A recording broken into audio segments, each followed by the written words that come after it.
Good evening. My name is Peter Gonzalez, and I'm a master's student in communications at Grand Canyon University. Today, we're going to be talking about building relationships.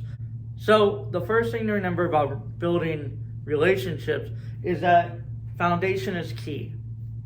This is the main important part of the entire relationship.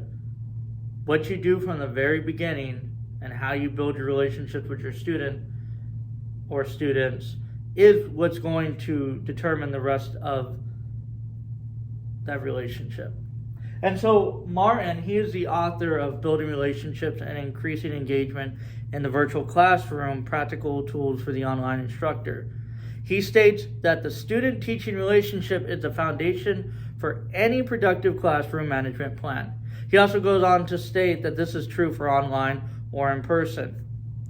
He also quotes theorist Marzano and Marzano from 2003, which states this relationship among teacher and student is a building block for everything that goes on inside the class, and that negative situations that could have been avoided only if this relationship would have been built up. So I also know that as a fifth grade teacher, the first thing that I always build is the relationship among me and my students. The reason is because I know if I can get them to trust me and build a relationship with me, I can get them to buy into what I'm teaching them. Martin also states, students of all ages perform for teachers they respect and whom they believe have their best interest in mind always.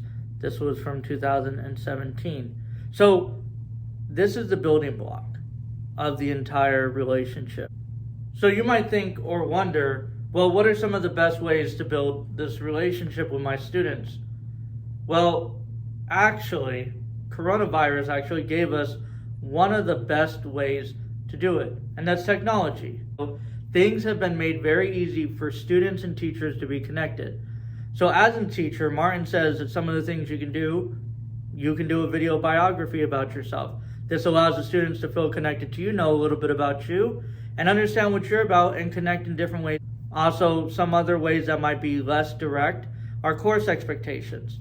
Allowing your students to know what's expected of them is going to already set the foundation and set what they need to do and what you expect them to do. Also, if you ask them questions, such as discussion questions, that allows them to pique their brains and be able to express themselves to you just as you express yourselves to them.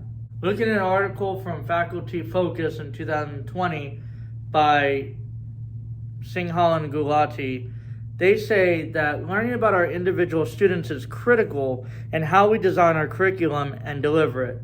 So, as an instructor, it is so important to understand my students and to know not only the needs, but the interests of them. Now, how I would learn this is in those first few sessions of class or like the first week or so, I would ask the students questions. First, I would open up with a video biography about myself, letting the students know a little bit about me.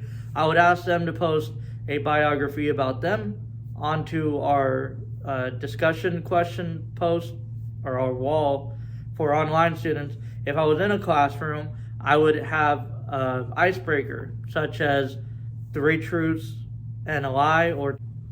So not every student that I'm going to have online or in person are going to have the same viewpoints or culture that I do.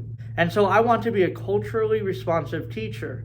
And this is shown by Baldwin in 2015, to where culturally diverse teachers, they respect diversity and value students.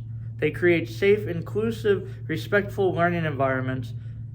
They develop said multicultural knowledge bases, and they infuse the educational process with meaningful connection to students' home cultures, derive their teaching practices from principles that cross culture, and seek congruence between their practices and students' cultures, as well as promote justice and equality in the classroom, the institution, and the society.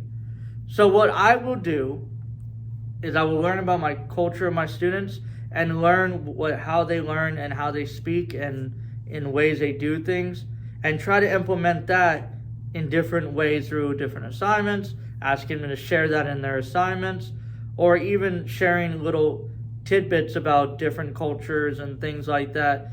So the way that I would apply the Christian worldview by supporting culture and diversity in my classroom is this.